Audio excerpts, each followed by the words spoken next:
Hi everyone, welcome back to my channel. I just randomly decided to film this quick little video because I realized that I was sitting on valuable summertime information and I could be sharing it with everyone. I have a couple of summer skincare products that I want to recommend, but mostly focus on swimming and avoiding chlorine rash. And the fix that I have found for chlorine rash is just two really simple products. I was getting chlorine rash like so bad last summer. A lot on my chest, weirdly, but other than my chest, it was mostly in like enclosed spaces or like spaces where skin was touching skin, like under my arms and my bikini line. The bikini line was actually the worst, and it was like red all summer last year. And I didn't do good enough research of how to fix it. I just thought I could fix it by myself, and I was putting Vaseline on it after going swimming to soothe it. But Vaseline is one of the products I'm recommending, but it's before swimming. Immediately at the beginning of this summer, I noticed that I was gonna be getting chlorine rash again right away. Like the second I stepped into the pool for the first time this summer, I could just feel it the way I felt it last year. And last year it was like so unbearable to the point where I didn't want to go swimming as often, which is crazy because I love swimming so much. So anything to avoid this from happening again, I was ready to try it. So the two products I've been using are Vaseline and Garnier micellar water, the kind that has vitamin C. You can tell, of course, when you're in the store because it's the only orange one. They all, or yellow, they're all in different colors. So I've been putting Vaseline on before I go swimming, especially in the sensitive areas. I haven't had to do my chest this year because there hasn't been no problems with my chest that I've seen so far this year. But like I said, all the areas where like skin touches skin and it's like enclosed on my bikini line, and also like underneath my stomach for all my plus size friends. Make sure you get under the stomach as well. And you just want to take like a huge chunk and put so much on, because apparently Vaseline like repels chlorine, so it's like acting as a complete barrier while you have it on in the pool. And then after the pool is when I put the micellar water with vitamin C on all those same areas. Doing my research, I saw a lot of people recommending using a vitamin C like serum or like, I don't know, like oil, but diffuse it with water. And then I was just like, why don't I just use micellar water that has vitamin C? Because I'd seen that in the store, and I use Garnier micellar water, and I've kind of been rotating through the other kinds just to try them because they have like an aloe kind and like, I don't know what the pink one is, but I just like to try all the different kinds. So that's how I knew that they had a vitamin C one. And I didn't see anyone recommending that, but it's kind of like a specific product. So I guess I'm not surprised that I didn't see anyone recommending that for chlorine rash. But here I am recommending it. It has helped me so much this year. This specific combination, I don't know which one is helping more, or maybe it's the combination that is doing it for me, but tons of Vaseline on before you go in the pool, on all these sensitive areas, and then wipe down your body, especially those areas, with micellar water, vitamin C after the pool, because vitamin C is supposed to get rid of chlorine. Luckily, every time I get out of the pool, I happen to have like a head towel that I had used in the shower in my hamper, so I just like take the head towel out of my shower, pour the micellar water on that, and then that's how I'm wiping it all over. Obviously Vaseline, you can just use your fingers, but micellar water is water, it's like liquid, so you need to have a towel or something. But if you happen to have a towel that is in your hamper and like only half dirty, then that is more convenient. So far this summer, I've been swimming every sunny day, and I've been doing this combo, and I've had absolutely no rash. Sometimes I do have an itch, and I think that's in situations where I wasn't putting on enough Vaseline, or that I wasn't like spreading it enough, and so therefore I wasn't like reaching the whole entire area of where I was putting it. And in case you're wondering, because this is something that's important to me, Garnier is a cruelty-free brand. I don't know about Vaseline, and actually the one I have isn't even Vaseline brand. I think it's a Walmart brand. I've had this for like a really long time. Like this tub of Vaseline petroleum jelly has lasted me a really long time.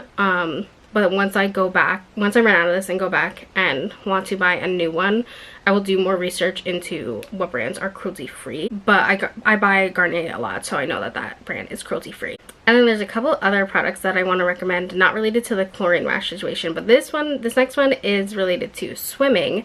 Before I go swimming, I really like run leave-in conditioner through my hair. This is the brand that I use, which is called Cantu. It's the same brand that I use for my hair mousse. I have curly hair. It's up in buns right now because I'm growing my hair out, so I haven't been able to like style it in a real way recently. I've just only been able to put it in ponytails. But anyway, you can see from my bangs that I have curly hair. So this is a mousse that I really enjoy using. It's like so lightweight. So then I just decided to get the leave-in conditioner version, although I've used other leave-in conditioners and had the same effects. Like I'm not specifically recommending this brand, but this is the brand that I use and love for hair products in general. But putting it in before the pool is very effective, same as the petroleum jelly. You want to protect your hair and your body from the chlorine while you're in it instead of just doing afterwards, which is what I was doing last year. And then sometimes I put more in afterwards, but then you have to like be conscious of the fact that when your hair dries and then going into the next day, if you're not going to wash your hair again the next day, your hair might end up being greasy. I don't have any experience with having straight hair, of course, but I feel like kids, especially with straight hair, should also be doing this. Maybe not as much as people with curly hair, and as much I mean not as much product that you're putting in, but I think that everyone going into the pool should put in like a thin layer of leave-in conditioner, because the chlorine is really going to dry you out no matter what type of hair you have. And curly hair does need moisture more than straight hair does, but like just to protect your hair, I feel like I would recommend it for like every hair type. I don't have a specific sunscreen recommendation, but I did want to say that the good thing about the micellar water when you're getting out of the pool and wiping it all over is that it's also removing the sunscreen off your body, which is a problem I was having last year. Not really so much a rash, but just I would get really itchy if I didn't remove my sunscreen. I was using this sunscreen, which is crazy that I was sensitive to it since it's for babies. So this is an anti-recommendation for sensitive skin, although like who knows, maybe I'm just weird, because why would this be harmful if it's for babies? But anyway, that's another pro for using the micellar water. It's good to get everything that you put on your body off of your body once you're done being outside, like also including bug spray or like any kind of bug repellent that you put on your body. And speaking of bug repellent, I just got these mosquito repellent bracelets because the bugs are so crazy around my house and my neighborhood, because we live in the woods and so we're surrounded by trees and woods, and that just makes it so that there's more mosquitoes everywhere. I have such a hard time. I barely even go on walks anymore, just like by myself, but when I walk my dog in the morning and at night, I have such a hard time with that, and not just the bites, but them just being like in my face and annoying me. It's just so hard, to the point where I wear a jacket on my walks with my dog even when it's like 90 degrees out. So I got these to try, and I've only been trying them for like a week. What I really like, instead of me wearing them, because I still wear my jacket right now, I slide it down my dog's leash so that there's a bracelet right next to her body, like on her harness, and so it's protecting her, because obviously I'm not gonna like put bug spray or anything on my dog.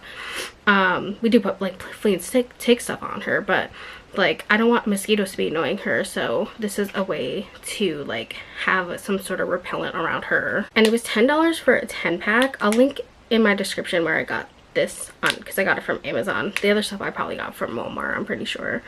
And they all came in an individual package like this, because then when you're done using it, you put it back in the package so it remains fresh and still has the oils in it, and it's still scented. They had sticker versions too, which I kind of wanted to try, but this seemed more reusable. And I was worried that if I use stickers for like me personally going on like long walks, I would sweat them off. I'm not sure how sweat proof they are. But either way, I think this is a cool product and worth checking out. The brand seems pretty cool, like dedicated to mosquito repellent products. Recently I haven't been loving using bug spray, or last year I had something that was like a roll-on, and I was like kind of like a gel, like kind of rolling it onto my body.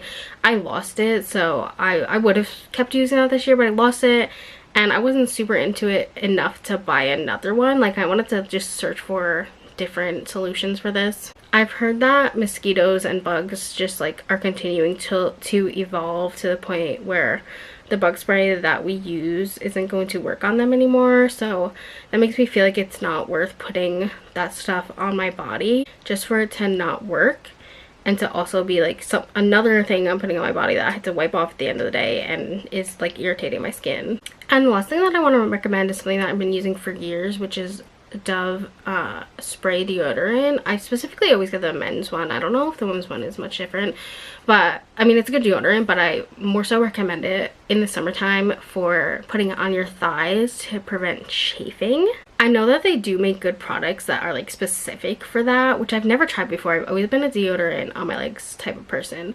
but this like lasts all day and it is like so smooth rubbing against itself. When I did the Disney college program a couple years ago, I told my roommate about this, and then every time she went into the Disney park she was asking to borrow this to put on her legs. So it is Florida Disney Parks approved.